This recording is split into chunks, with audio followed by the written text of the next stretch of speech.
How can you leave people who have been able to shoot down a military aircraft and you don't call them terrorists? And you now say, oh, these ones who are running around here are terrorists and you will never talk to them. Yet, you are talking to those who shot down an aircraft. And so that is where the problem is. Why we agree about the kidnapping of, Namdi Kanu from Kenya to Nigeria, the continuous illegal detention of Kanu, and also the willingness of the federal government to tag IPOB as terrorists, while the bandits, those who have real community, thousands and millions, they tag them as bandits. The worst of all, they are very much willing to see these so-called bandits that have shot down a military helicopter, military plane. They've shot it down. They are willing to talk to them. They are willing to negotiate with them. They are willing to de-radicalize them. They are willing to enlist them to Nigerian army. But they are not willing to, have a talk, to have a conversation with some people who are running around saying they need, they want to opt out of the country. They are not ready to negotiate with them. While we admit, this hypocrisy and the biasness of the federal government, let's not also forget about the division within the Igbo elite themselves. They are the problem of themselves. Now, I'm not the one that spoke. I want you to watch this video to the end. And Igbo elite has spoken in this video. The likes of Abaribe is busy speaking, you understand? Busy speaking, advocating for the release of Namdi Kanu. But Soludo, the governor of Anambra, has said that releasing Namdi Kanu will not calm the tension in the southeast. Is that what should be coming out for the mouth of an Igbo at this time? Is that what should you, at this time they are going through oppression? During Peter Obi campaign for presidency, imagine what he said about Peter Obi. To an extent, he said Tinubu should offer Peter Obi an appointment, that Peter Obi should go and serve. It was belittling. So an Igbo elite has come out to say that the Igbos, they don't have one mouth. The Igbo are not speaking in one accord. We understand the hypocrisy. So let's believe that the federal government, they are leveraging, on the division within the Igbos themselves. Because the likes of educated or so-called Prof. Soludo is a huge disappointment to me. To me, I didn't expect such. I'm not an Igbo, but such a word coming down for the. So is it not telling me that he's celebrating the detention of the continuous illegal detention of Namdi Kanu? Anyway, I don't want to say much, guys. Please, I'm oppressor to one, like I always say, it's an oppressor to all. Watch this video to the end. As you watch it, don't forget to please like it, share it until everyone sees this video. Thanks and God bless you. The IPOB is proscribed and therefore you can't talk to them. And I do not think that is correct. The fact is simple. They are showing that there is sympathy for them. And if you are in charge of a nation of diverse interests in the manner that we have, there must be a way for you to resolve issues without being unduly legalistic. And I've said it here before. IPOB and is whatever they are doing now and the tag that they are giving them is the fault of the federal government. How can you, I repeat, how can you leave people who have been able to shoot down a military aircraft and you don't call them terrorists? And you now say, oh, these ones who are running around here are terrorists and you will never talk to them. Yet, you are talking to those who shot down an aircraft. And so that is where the problem is. If the government is interested in having peace in our land, which is the first order of business of a government, which is the welfare and security of our people, then the Constitution, you have to explore all options. You don't write off one option and say, we won't do it. You write it off, the matter continues the way it is. Who loses? At the end of the day, the presidency of President Buhari will go into history. Whatever his faults, his this thing. There will always be a reckoning in history. And if you want to be seen as the man who led Nigeria into its disintegration, then that is his decision to take. And so we have said we are ready. We are part of the Southeast. We know some of the people who we can all bring together, governors, Ohanese, clergymen, everybody, and say, let's talk. And we have always said that. When I came here last time, I also said the same thing. I said, let's talk. Why wouldn't we talk? And so, for us from the Southeast, something is very, very difficult for us to comprehend. You're very willing to go and talk to foreign Fulanis who are invading Nigeria and causing mayhem here. You're very willing to talk to the people you call bandits. Of course, I've always told you here that I don't believe that they are bandits. They're terrorists. It's just that we're giving them a beautiful name. You're willing to pay ransom. You're willing to do all manners of negotiation with them, and we saw it. Why is it that when it comes to the Southeast, you're very unwilling? You want to bomb them. You want to do that. And I say one final thing. When you live in a country and your military is conducting sorties, air sorties, within your territory, I don't know what else you can call it. And so I don't like us coming and just pretending that there is no problem. We are in serious problem and we need to deal with that. All right, we'll take a short break. We'll come back to you, Senator Mubarak.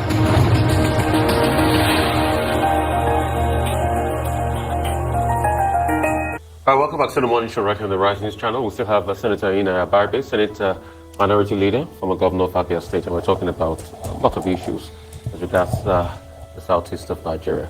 So I want to talk about Igbo presidency. Since the last time, I think we talked about possibilities of people probably running. You have not been able to say anything as regards your intention for that. But it looks as though there's been a lull as regards that conversation. I mean, it's not a buzzword in media any longer. We don't hear it. Nobody talks about it. When we talk about the East now, we talk about the conflicts and things happening in the East, the insecurity. So, is it that it's rested for now? Is it something that probably Ohanese and Igbo would have to raise with President Buhari at some point? Probably the political parties? Where are we with this Igbo president?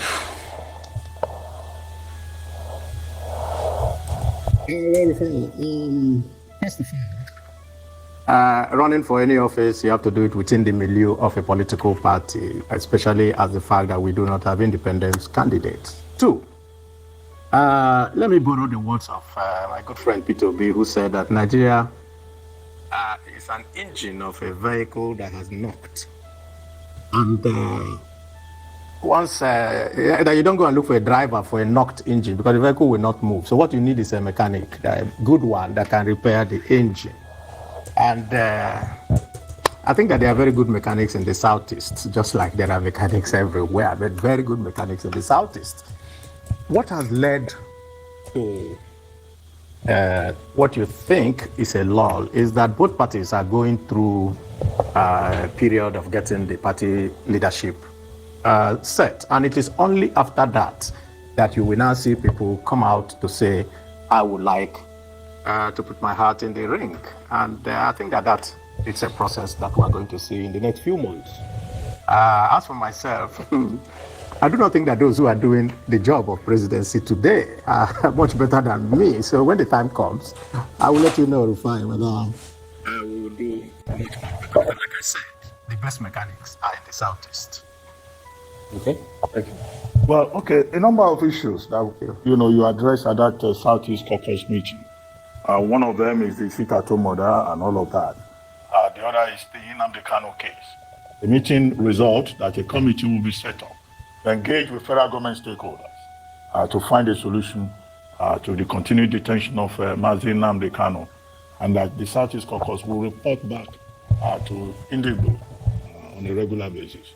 Now, when is that committee going to be set up, and what kind of intervention is the Southeast Caucus going to bring forward, considering that the matter is already in court? The second thing that was considered also was the attack on that command secondary school in Nkube, in Jaba, local government area of Imo State. Students were not allowed to write their English papers in the current ongoing school living certificate examination. Is the Southeast Caucus going to make any effort, or has any effort been made to engage with WAEC, the examination body, to ensure that these innocent children do not all receive absent, a categorization of absent in English language, considering how important English is for any form of, future admissions for these young persons at the tertiary level? That is. Yes, I know that there is an Ohaneze committee that is engaging with that. That is trying to find what are the alternatives that we can make for these innocent children. They are innocent. They don't have anything to do with all these things, and they're suffering for it. As for the fact of what happened in Njaba local government, the real worry for everyone was that this sit at home had been called off. So we do not know who decided that day to go and visit this type of injustice on the poor children who are looking to their future. And I think that's why a lot of people felt that these were not people who cared for their people. These are and all manners of other people who are cashing in on this to do the whatever they have in mind to do. It's also possible that those who want to discredit another group may decide that, okay, let us also go to do this and blame it on that group. And so there are just too many scenarios that you can run. But all we are interested in is making sure that this does not happen again. So we are interfacing with Ohaneze, we are interfacing with the clergy to be sure that we find out. We're also interfacing with the governors because they also have superior information than us about what is going on and how we can tackle it. And I think that at the end of our deliberations, we will do so. We're having another meeting when we come in next week. And I think that by the time we have that meeting, that particular committee will have been set up. We're not going to announce the committee because it's unnecessary. What we're going to do is just to meet with the authorities, because this is a back channel movements we're going to do. And when we do that, and if the outcomes, we have to regularly tell our people this is where we are at the moment and this is where we're going. As for the fact of having some legal impediments, we know that you can talk even while you're in court. People, I think lawyers do it every time. You can decide, okay, let us go out of court and settle. So the fact that something is in court does not mean that you cannot discuss it or that you're precluded from having reaching some kind of agreement on it. We are all Nigerians. We are all citizens of this country, and we all have the same protection under the law. And that's what we want to make sure that everyone gets. You remember, initially, when they wanted to try Namdi Kanu, the question of jurisdiction came in, and it's very important in a criminal trial. They said Namdi Kanu was sentenced in UK. That was when Namdi Kanu said, okay, since this thing was committed in UK, then you don't have jurisdiction to try me. It was at that point the federal government now removed UK part of this matter. They removed it. They are not talking about it again. I get what I'm saying. Now they have brought it back here, and then when the lawyers raised the issue of rendition, the federal government now discovered that they are committed. And remember very well that at the appeal court, Michael Zuckerman, he quashed the 15 count charges against Namdi Kanu. It's on record. So having quashed it, the federal government now started shopping for other evidences to indict Namdi Kanu. When the 15 count charges you brought before the court have been quashed, please, what else are you looking for? Michael Zuckerman, he quashed it in the court. Everybody saw it. The man even knelt down and prayed to God and congratulated God for helping him to overcome this hurdle. Okay. So since that time, they have been shopping from one, this thing to the other. That means the federal government is not even sure of what they are pursuing. All right, Barrister, let me stay with you. We've talked the law of it. Let's look at the politics of the whole trial of Namdi Kanu. There's an angle I want us to look at. If you put everything together that has happened since the rendition and the cancellation of Namdi Kanu, does it look like the Igbo nation has abandoned them? We don't see governors, we don't hear governors talking about release of Namdi We don't see the Igbo intelligentsia wade into it, either behind closed doors or in the open. We don't see Ohaneze. The only statement they make is quite political. Does it look like he's been abandoned by his own people? I don't think so. Mr. Okoro, I don't think so. No, I'm just it's asking. not that we are following, they are pushing the Igbos to become aggressive and all that in whenever they want to, demand for anything. It's not in our culture.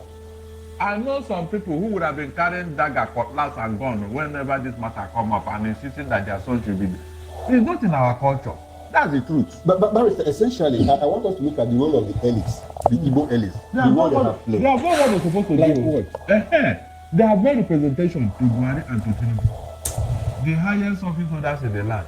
They have made representation to the Attorney General of the Federation. You and I, we saw you. We hear that the same people that go in the day go back at night and tell the president. No, please leave that to rumor. Is it rumor? Talk of what you can attest to. IPOB itself has alleged that look, there are governors behind the incarceration of Namdi. Did you see things? when they went in the night? In the law, of course, you can't see a night caller because they're another way. So if someone says another person went in the night, no. Mr. Okoro, please let us leave speculation here. Okay. The fact remains that the Igbo intelligentsia, the Ohaneze, the Igbo World Congress and all that, they have all made representation to the federal government. What do you want them to do? Is it when they carry gun and cutlass that you not take them serious? If the federal government is a listening government, they should have done the needful before now. I told you here, it's not in our culture to be protesting, carrying gun, marching. Since independence of Nigeria, have you heard the Igbos protesting and killing and destroying things? But if it's not in the culture of the Igbos, I thought they said desperate times calls for desperate measures. Shouldn't there be some sort of desperate measures as against the sit-at-home that was introduced earlier? Shouldn't there be something else that would speak to the government of Nigeria to say, look, the generality of Igbo wants the release of this man? We have spoken now. We have spoken in a loud voice. I don't know what else you want them to do. I mean, the Igbo political leaders have made they have written documents, signed, and taken to Tinubu. The lawmakers, is that not true? So when people are saying they are not doing, I don't understand. What is the government waiting for in this matter? What are they doing? Is it constitutional right for us to take that route, for us to achieve anyhow you can achieve peace? That's what we are doing now. If not, from what the court have said, nobody need to talk to anybody to do the needful. Prince Chilak, I want to have your reaction to that question that I asked. Especially, I want you also to factor, to consider the fact that a lot of people have said, look, a certain group of political elites, be they governors or senators or whoever, the political elites, people, office holders in Igbo land, that they are the ones, behind the continuous incarceration of Namdi. Because according to those sources, according to people that allege, they say that, look, if Namdi comes out, he is going to impact negatively on their political status, ambition, and all of that. 2027 is on the table, governorship is on the table, and all of that. And recall, too, that a certain governor, Soludo, in fact, says, look, the release of Namdi Kanu is not going to thaw the tension in the southeast. I want to have your broad reaction to all of this. Before I react to that, we need to be able to identify where this whole agitation starts. Where we've gotten to this point we are now. I've always maintained that the Igbo leaders are completely with everything that's happened in the southeast and with what Namdi Kanu is presently going through. And I'll tell you why. There wouldn't have been need for this agitation if our so-called leaders in the southeast, the governors, the senators, were doing the right thing. I am from the southeast. I am ashamed of my governors. I'm ashamed of the level of development in the southeast. So when we begin to talk of agitation, I have always said before now that agitating to hold the federal government responsible is one thing. But let us bring it home. Let us hold our governors accountable. Because they are receiving funds every month and the people are not seeing what these funds are being used for. So that is where the problem is. Now, taking it further, have they done enough? Are they doing enough? I would say no. We are in Nigeria, you and I. We have seen how, when it comes to the north, trying to get their person out, we've seen how they go about it. Not violently, but we have seen the kind of people that come out to speak. And they don't stop speaking until they achieve something. Bringing it to the southwest, we've seen it severally. where the leaders in the Southwest have come together as a bloc. And then they galvanize their people to say, this is what we want. How many people in the Southeast are doing it? How many? The governors are not to trust them. Because the governors are saying one thing here, they're doing another thing on the other side. If the governors, as we claim, have come together to say they want Namdi Kanu to be released, why would another governor come out to say releasing him will not be a solution? Does it not show you that the House is divided? I've always said that Senator Abaribe has been talking. But has he ever raised the issue of the release of Namdi Kanu on the floor of the Senate? What are we talking about? It's not for you to call a press conference after clearing out. Put it out there. No, it has never. I have never heard him talk about it on the floor of the Senate. So we need to know what we want. Our leaders in the Southeast have continued to disappoint us. Let us put it the way it is. And I believe they can do better. I believe they can galvanize if they are ready to speak with one voice, to appeal to God. See, the issue of Namdi Kanu right now has gone beyond judicial issue. Let us look at a political solution to it. Solution to it. What impact does the prospection of IPOB